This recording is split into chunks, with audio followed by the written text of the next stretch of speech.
Hi, everyone. Todd Rosenbluth of TMX Verify. And as you can see, I'm joined by Paul Biaki of SS&C Alps Advisors. Paul, thanks for joining me in New York. Good to see you, Todd. I'm glad to be here. Well, you're here in part because of the 15-year anniversary of the AMLP ETF, the Alarian MLP ETF. Tell me about that.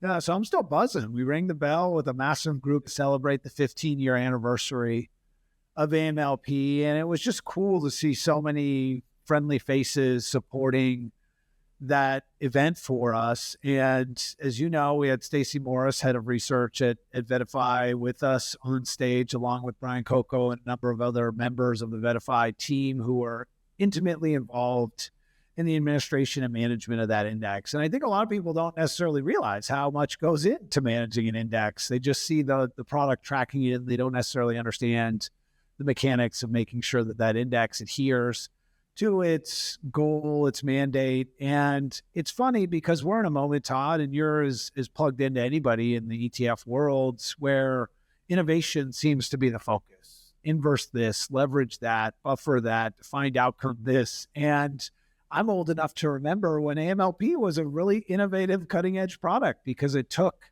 MLPs, which were a corporate structure that are a little bit more complicated than a typical C Corp structure. The tax reporting threshold is higher for investors and advisors, and allowed people to invest in a basket of MLPs in the ETF wrapper for the first time ever. And it really set a standard for the category that persists today. It's the largest, most liquid MLP ETF on the market. It has a leadership position in terms of the daily volume that it commands and the types of investors who use it. So I'm just really proud to be a part of the story. Well, I'm old enough to have been around too. We both probably look it.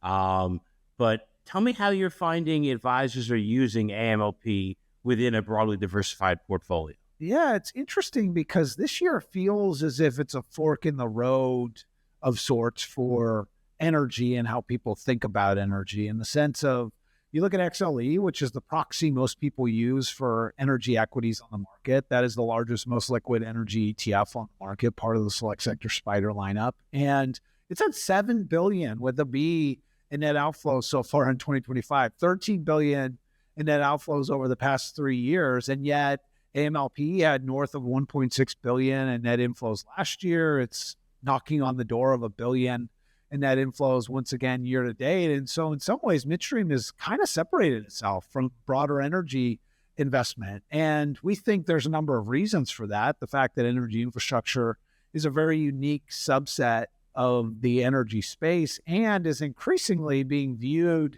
as an AI adjacency. If you think about the demand for electricity, the growth rates that are being projected, the investment that has to come to accommodate that increase in electricity demand growth, and then the important role of natural gas, which is about 42% of our electricity generation in this country. The companies who own and operate these storage facilities, these processing facilities, these transportation assets are a big part of that electricity story, not just as it relates to AI, but as it relates to the broader electrification theme. And so maybe the idea of energy is evolving into an idea around power.